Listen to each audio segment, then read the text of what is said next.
Hello internet inhabitants, it's Kat here. If you've played Oddworld Soulstorm and want more content, or you didn't understand the game, or you didn't want to pay for it, then this is the summary video for you. After waiting just over 22 years for a remaster of Exoddus and nearly 7 years to a sequel to New and Tasty, we get Oddworld Soulstorm. Before I get into the summary, there are a few things that you need to know, as the game left this ambiguous. We have to assume that while the gang were escaping ruptured farms, they managed to smuggle out crates of brew, and that Toby was able to steal a train manual, which is interesting that they can do that, but require Abe to rescue them. And yes, the brew is still made out of Madocan tears and bones, even though this isn't explicitly said. I know we're in a creepy business digging up bones and stuff.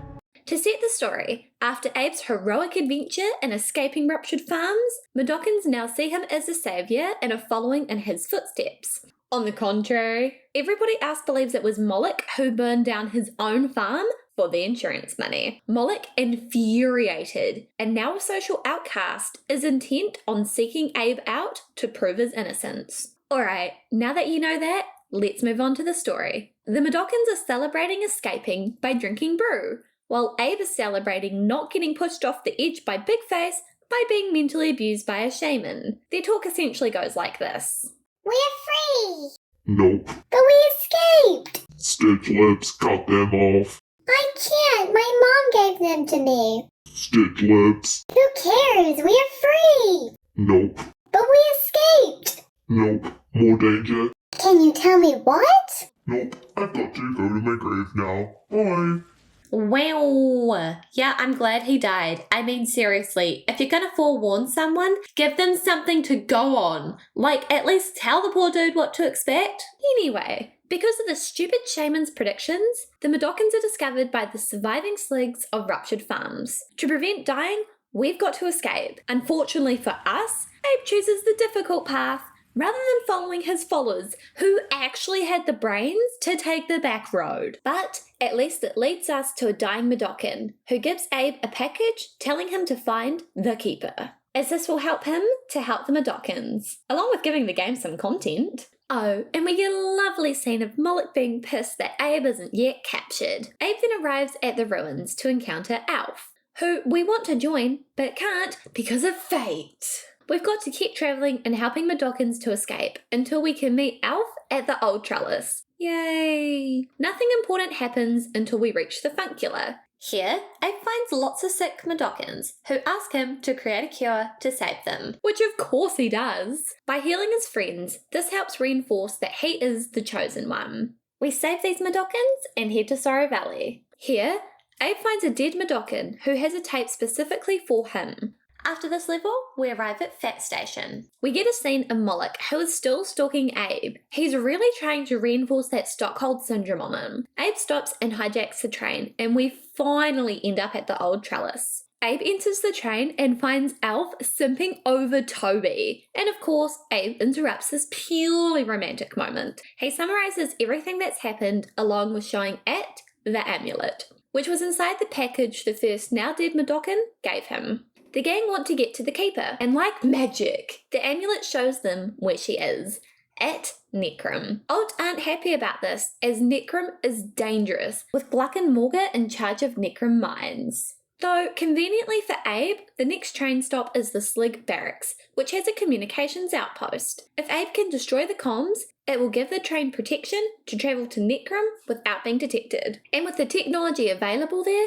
he can see what's on the tape. All he's got to do is go on a suicide mission first, and we do just that. Now, be prepared. The footage on the tape is horrifying.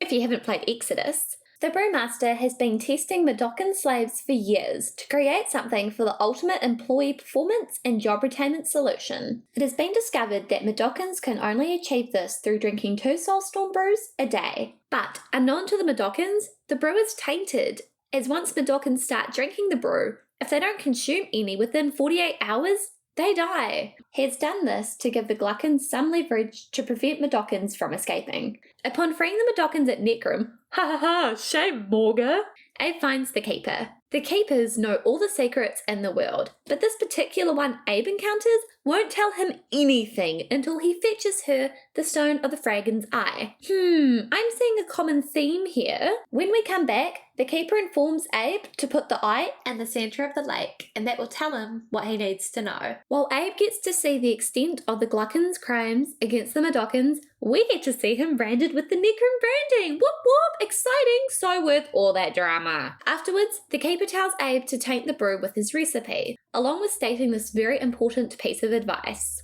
For what good is a poison that's tainted with its cure?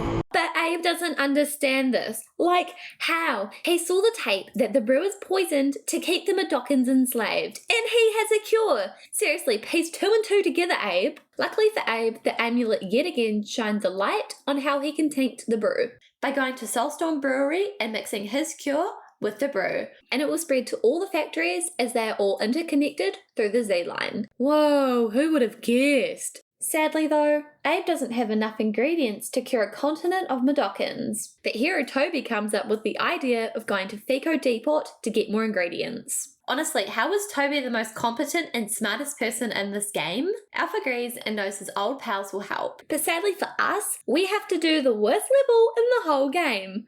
Oh, and it's extremely dangerous as Vice President Aslick is the CEO. But it's how we save everyone, provided Abe can find the ingredients and Alf's old connections will work. But come on, you know it will work, if you can make it to the end, because for real, the container is harder than the final boss. Now, if you didn't save at least 80% of the Mudokons in more than 6 levels, you get the worst ending. You're shown a bunch of newspaper articles that explains that Moloch denotated Soulstorm Brewery, killing everyone inside. This means Abe failed and all his friends have died, and nobody believes he ever existed. If you saved at least 80% of the Mudokons in 7 to 11 levels, you get the bad ending. While on the train, the gang are under attack by flying sligs. From Abe's bad kwama, the amulet dies. Abe goes out to help At by carrying a crate of brew, but in typical Mudokon fashion, he drops the crate, spilling it everywhere. I think you can imagine what happens next.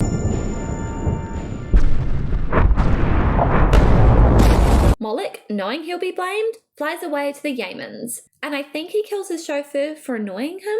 If you saved at least 80% of the Mudokons in 12 or more levels, you move on to the brewery, but not without getting a cutscene first. This time with good kwama, the amulet can absorb Abe's golden kwama, charging him with an extremely powerful cycrel, which goes along the Z-line and kills all the nearby enemies, which allows the train to get through the military defences. Abe infiltrates the brewery and makes his way further to the mixing machine. Moloch, still following Abe, sends his chauffeur into the brewery to eavesdrop. After saving the Mudokons and destroying the final boss, if you can call it that, Abe puts his cure into the brew recipe, which is mixed and distributed among the pipelines. Yay! Switch to the ending! Since Abe interfered with both Necrom and Fico Depot, Morgan and Aslick are mad, believing it was the brewmaster's failed recipe that has caused the problems. But the brewmaster assures them that it was all Moloch who's purposely framing Abe, which is a very convincing 3rd grade essay. Now all that he has to add is that everybody wakes up. Luckily for Moloch, his chauffeur caught all of this on his radio, which confirms his suspicions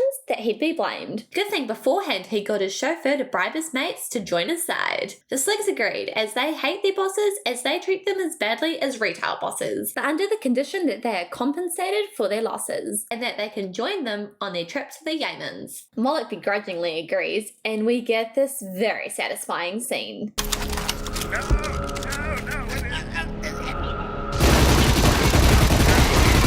Alt safely escape in the train. Final scene. Abe confesses to At that all the Mudokons share the same mother and that she is At Nolabab, which is obviously infiltrated with Gluckons, but it's the answer to why everything happened to the Mudokons, and more importantly, why Abe is Stitch Lips. Now, if you saved at least 80% of the Mudokons in all of the levels, then you get this bonus secret ending, which is more newspaper articles. Yay! Basically, they say that the 3 Gluckons are dead, yet nobody knows how. With their deaths, there are shortages. With the economy, panic buying. Furthermore, Mudokons are now leaving their posts at high rates, but again, no one knows why. They'll likely blame it on the new flavoured brew. I mean, ain't nobody like a diet version. And of course, Moloch has escaped, most likely to the Yamens. And that is the whole Oddworld Soulstorm story. A very different spin on Exoddus, which opens up a lot of questions. Hopefully, the creators will continue this series saga. Thanks everybody for watching. If you have any questions, feel free to leave them below. Peace!